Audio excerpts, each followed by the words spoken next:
Video chapters जो है ना आप देखें, पूरा मॉडल्स का चैप्टर पूरा डिटेल में लिखवाएगा स्टार्टिंग से बिगिनिंग से। जिसको भी अच्छा सा इस चैप्टर को समझना है तो समझे इसको अच्छे तरीके से। मॉडल्स कितने होते हैं देखो, 30 मॉडल्स होते हैं। इसको इंग्लिश और भी कहते हैं, सेल हो गया, विल हो गया, would, can, would, should, may, might, must और to, to, dare, to, use है। तो स्टार्टिंग पहला मॉडल है सेल, सेल का यूज़। तो मैं थोड़ा सा इसको पास में लेकर इसको समझाता हूँ कि मेरे पास एक मोबाइल है, तो मोबाइल से समझाने की कोशिश कर रहा हूँ। आप समझे, देखो ये देखो आपका थोड़ा सा पास में क्लोज जूम ले रहा हूँ तो अच्छा रहेगा, आप इसको समझिए अच्छा सा। किसी को नोट करना तो नोट भी करिए डिटेल में, जैसे कि मैं एक एक सीरीज़ वाइज आपको समझाऊंगा। मैं ऐसे सेल का यूज़ करें तो सेल का यूज़ देखो, फर्स्ट जो मॉडल है फर्स्ट सेल, अब हम उसकी हिंदी गागरी से करेंगे। तो डिटेल में पढ़ा रहा हूँ मैं ये मॉडल्स का चैप्टर। जिसको अच्छी कमांड करनी है आप उसको नोट करें। देखो पहली क्या है, देखो पर्सन प्लस सेल प्लस एम्फल। सेंटेंस देखो, he shall marry her. Okay, ये अनसर्टेनिटी दर्शाता है कि भाई वहाँ उससे शादी करेगी, अनिश्चितता, करे या ना भी करे, करे या ना भी करे। नॉट शेल का प्रयोग पॉजिटिव नेगेटिव वाक्य में अनिश्चितता का अभाव, मतलब मोड ऑफ अनसर्टेनिटी दर्शाता है। इसका अर्थ यह है कि जब भी हमें किसी बात को लेकर अनिश्चितता महसूस होती है तो ऐसे पॉजिटिव नेगेटिव वाक्य की में शेल का प्रयोग करते हैं। यह नियम पॉजिटिव नेगेटिव वाक्य में future simple, future continuous, future perfect में लागू होता है। ठीक है ना, इसको ध्यान से पढ़े। वो चैप्टर एक टेंस का भी आएगा, उसमें वो डिटेल, इससे ज़्यादा डिटेल है तो उसको भी आप लिखें, मैं जब इसको अपलोड करूँगा।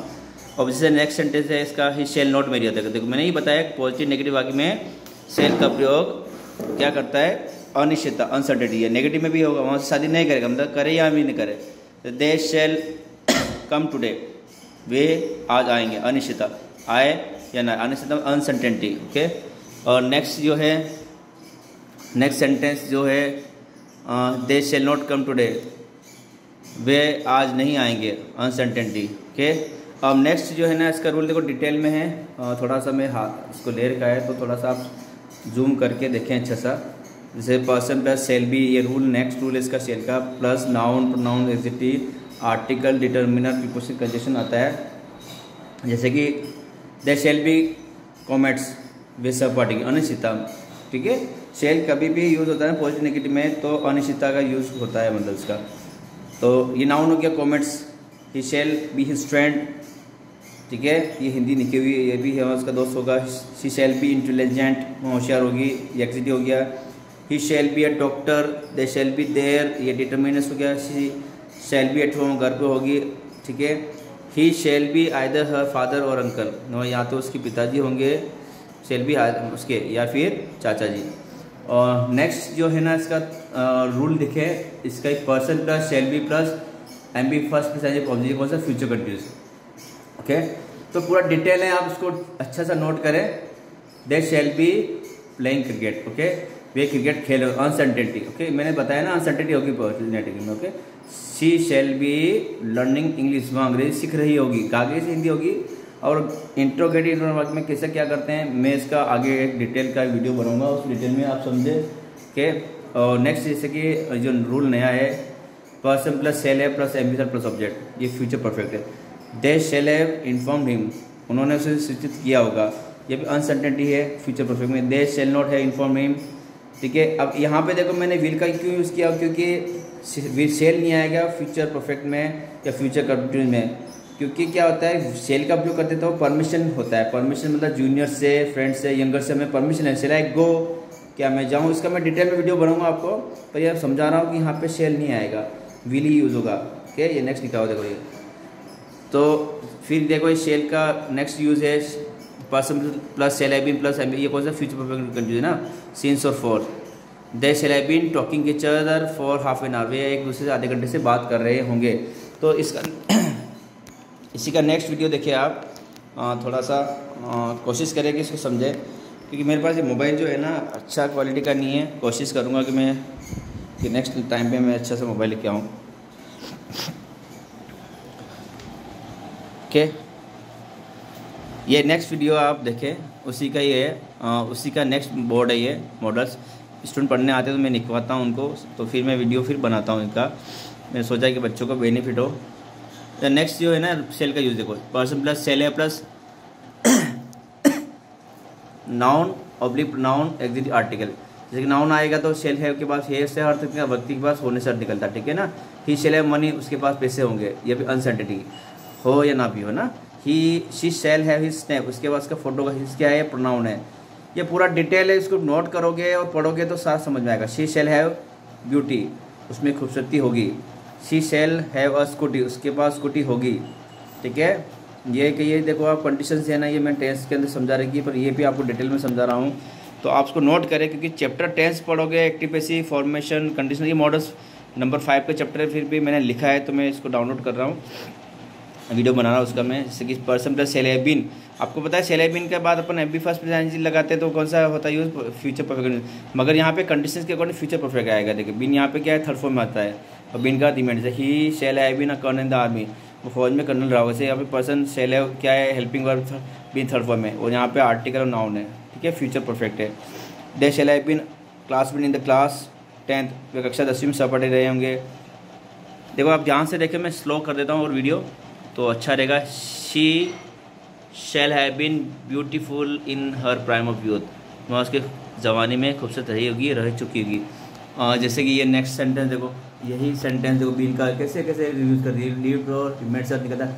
She shall have been in Nimbara for 10 years, वह 10 साल निम्बाड़ा में रही होगी, रह चुकी होगी, ठीक है ना। इसका थोड़ा हाथ के अंदर है इसलिए थोड़ा सा दिक्कत हो रहा है। अब ठीक है, he shall have been in Udaipur for 6 months, मतलब 6 महीने से उदयपुर। यहाँ पे स्टेट रिमेंड से मतलब यहाँ पे अपन रिमेंड स्टेट बीन का यूज़ करते हैं, और इससे बीन का आते ही कम और कौन करते हैं। सेंटर देख they shall have been to Nimbahera, है ना, वे निम्बाड़ा आए होंगे, आ चुके हैं। अगर अपोजिट डायरेक्शन है तो बीन का अर्थ कौन हो जाएगी। जैसे नेक्स्ट सेंटेंस तो he shall have been to Udaipur, Udaipur गया होगा, गया हो, जा चुका होगा। नेक्स्ट देखो ये पूरा डिटेल है, पूरा एक एक शॉर्ट में मैंने आपको डिटेलेशन समझा रखा है। ये देखें आप नेक्स्ट जो सेंटेंस है, इसका पेसिव बना गया भाई, subject plus shall be plus admission price plus subject, ये रूल है। ये पेसिव ऑफ इसका पेसिव है, कि इसका पेसिव है, ओके, इसका फ्यूचर सिंपल का। तो ही शेल मैरी हर, पेसिव बनेगा, हर का सी हो जाएगा, शी। इसका एक्टिव पेसिव का चैप्टर आएगा आपका पूरा डिटेल, एक्टिव पेसिव का चैप्टर जब लिखूंगा मैं आपको पूरा डिटेल में आपको समझाऊंगा मैं। तो अभी ये फिलहाल मॉडल्स है, तो मॉडल्स नंबर 5 है चैप्टर्स से। She shall be made by him, ये इसका पेसिव हो गया, उससे शादी की जाएगी उसके द्वारा। फिर नेगेटिव बनाओगे ही शैल नॉट मैरी हर, ठीक है, और फिर नेगेटिव बनाओगे ये हो जाएगा। फिर यह नेक्स्ट सेंटेंस तो they shall inform him, he shall be inform by them, okay. Negative ये देख लो आप, ये नेगेटिव नोट कर लेना, आप इसको नोट करें, उसको अच्छा सा रिवाइज करें। नेक्स्ट जो है ना इसका रूल बनेगा फ्यूचर परफेक्ट का, person subject plus shall have been plus एम्बिटर बाय प्लस सब्जेक्ट। तो पैसिव किसका, ये फ्यूचर परफेक्ट का है, किसका है, फ्यूचर परफेक्ट का। Active they shall have murdered him, उन्होंने उसका कत्ल किया होगा, तो पेसिव बनेगा she shall have been murdered by them, उसका कत्ल किया जाएगा उसके द्वारा, ठीक है ना। तो ये भी अनसर्टेनिटी होती है, देखो अनिश्चितता। फिर नेक्स्ट बनाएंगे they shall not have murdered him, ठीक है ना, नेगेटिव बनेगा तो वो सिंपल है। फिर next sentence he shall have divorced her, उसने उसको तलाक दिया होगा, पेसिव हर का शी हो जाएगा, she shall have been divorced by him. तो ये एक्टिव पेसिव का चैप्टर आएगा, पर आप इसको नोट कर ले जिससे कि आपको नोट्स में थोड़ा सा बेनिफिट होगा। और नेक्स्ट बोर्ड आप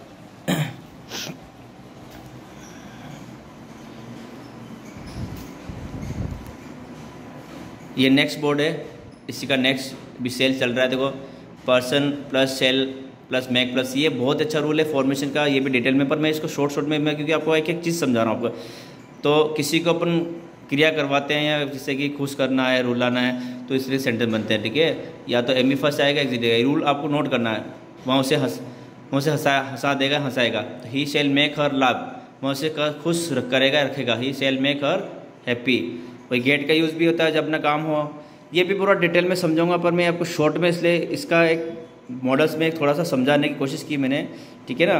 person plus shall plus get plus noun pronoun plus एम थर्ड और नाउन, वहाँ उसके बाल, आज उसके बाल कटवा लेगा। He shall get his hair cut, मतलब काम अपना हो, काम किसी और व्यक्ति से कराते हैं तो इसका गेट का यूज़ करते हैं, गेट को गेटिंग, नाउन प्रोनाउन और एम्बिसर का यूज़ करते हैं, ठीक है। मैं कार ठीक करवा लूँ से कार अपनी है, किसी और से करूँगा I shall get car repaired. ऐसे सेंटेंस बनेंगे और स्टैंडर्ड इंग्लिश में ऐसे ही हायर लेवल में ये यूज़ होता है। अब ये सेल का यूज़ करो, देखो सिलाई कम सिलाई को मैंने बताया ना, जब भी हमें यंगर से जूनियर से फ्रेंड से अनुमति लेनी हो तो हम सेल का यूज़ करते हैं। अगर बड़ों से अनुमति लेनी मैं तो मैं आई कम, मैं आई गो, could I come, could I मे का यूज़ करते हैं। नोट ये देख लो, सेल से बने पॉजिटिव नेगेटिव वाक्य में हिंदी अनुवाद का अंत गागे से होता है, मगर सेल से इंट्रोगेटिव वाक्य की हिंदी अनुवाद का अंत प्रश्न का अंत गागे से नहीं होता है, जैसे कि ऊपर दर्शाया गया, जैसे कि मैंने बताया ना सेंटेंस ये, ठीक है। इसका मैं डिटेल में आपको एक अलग आता टेंसेस के अंदर पूरा डिटेल में, ठीक है ना। अब अपना नेक्स्ट जो है ना, नेक्स्ट मॉडल आ सका है आएगा आपका विल का मतलब है गागे, ये भी फ्यूचर में होता है, सेल या विल यूज़ करते। अब इसका उल्टा है विल, उसका क्या बता रहा था पॉजिटिव नेगेटिव में अनसर्टेनिटी अनिश्चितता, ठीक है। एक निकवा रखा जैसे कि मैंने sentence he will learn English, पहला रूल है person plus will plus semi verb future simple, वो अंग्रेजी एसएससी पर अंग्रेजी सीखेगा। एसएससी मेरे कोचिंग का नाम है इंस्टीट्यूट का, ठीक है। तो विल का प्रयोग पॉजिटिव नेगेटिव वाक्य में निश्चितता का अभाव दर्शाता है, ठीक है। तो कोशिश करें समझने की, ये सेंटेंस आपके लिए बेटर रहेगा, ठीक है। तो अच्छा से कोशिश कर रहा हूँ मैं आपको समझाने की कि आप ये नोट करें ज़रूर, नोट करने के बाद आप इसको पढ़ें ज़रूर, आप श्योर 100% आप अंग्रेजी सीख जाओगे। और कोई बोलेगा आपको 2 महीने 3 महीने में अंग्रेजी सीखोगे, तो फ्लुएंसी नहीं आएगी। 2-3 मंथ्स का रिटर्न जो होता है वो लिखना पड़ता है अपने को, क्योंकि ये बहुत इंपॉर्टेंट है आपके लिए, और कहीं ना कहीं कंपटीशन में बहुत काम आता है ये चीज़ मैं जो लिखवा रहा हूँ, ठीक है। डायरेक्टली इंग्लिश सीखोगे तो उसके लिए बहुत प्रैक्टिस चाहिए और उसमें टाइम बहुत ज़्यादा लगता है। फिर ये जो सीखते हो ना, तो ये आपके पास एक कॉन्फिडेंस होता है कि हम कहीं भी कंपटीशन में कोई दिक्कत नहीं होती है, इस वजह से मैं लिखवाता हूँ। यस, जैसे नोट है, विल का प्रयोग पॉजिटिव नेगेटिव में निश्चितता का भाव दर्शाता है, मोड ऑफ सर्टेनिटी, अनसर्टेनिटी था शेल का। इसका अर्थ है कि जब भी हमें किसी बात को लेकर निश्चितता मुश्चित है तो पॉजिटिव नेगेटिव वाक्य में विल का प्रयोग करते हैं। विल का प्रयोग इंट्रोगेटिव वाक्य में पूछताव का भाव। अब विल का प्रयोग क्या होता है, अगर इंट्रोगेटिव में कर रहे हैं तो पूछताछ का इंक्वायरी होती है, जिसे जूनियर यंगेस्ट फ्रेंड से पूछताछ या आगे करना हो तो विल का प्रयोग करते हैं, ठीक है ना। सीनियर्स और एल्डर्स यंगेस्ट से अगर हमें पूछताछ और आगे करनी है तो विल के स्थान वुड से करते हैं। और जब भी हमें पॉजिटिव नेगेटिव वाक्य में दोहराने की जरूरत पड़ता है, दोहराना मतलब रिपीट करना, ये थोड़ा सा ध्यान दे के पढ़े। विल के स्थान पर वुड से स्ट्रेस लगाते हैं सिर्फ पॉजिटिव नेगेटिव वाक्य में, ना कि इंट्रोगेटिव वाक्य में। इसके अतिरिक्त कुछ जब कभी मैं इसे सब्जेक्ट ऑब्जेक्ट पे जोर देते बोलना हो तो ओनली सबसे स्ट्रेस लगाते हैं सिर्फ पॉजिटिव और नेगेटिव, ना कि नेगेटिव और इंट्रोगेटिव वाक्य में, ओके। जैसे कि सेंटेंस नेक्स्ट देखो, ही वुड लर्न, यहाँ पे स्ट्रेस है वुड से, वहाँ पे बोला सिंपल में ही विल लर्न इंग्लिश, वो अंग्रेजी एसएससी अंग्रेजी सीखेगा, तो यहाँ पे वुड लगा दिया, स्ट्रेस हो गया ये। तो he would learn English at SSC, सीखेगा अंग्रेजी एसएससी पर वहाँ, ये स्ट्रेस हो गया यहाँ पर। He only will learn English, will का भी स्ट्रेस लगा, ओनली का भी लगा सकते हैं सब्जेक्ट ऑब्जेक्ट के बाद। ये सेंटेंस आप ध्यान से पढ़े, इसको समझें, कोशिश करें इसको एक्सप्लेन करने की, इसको रिवाइज करें बार बार, तो आपको अच्छा सा समझ में आएगा ज़रूर।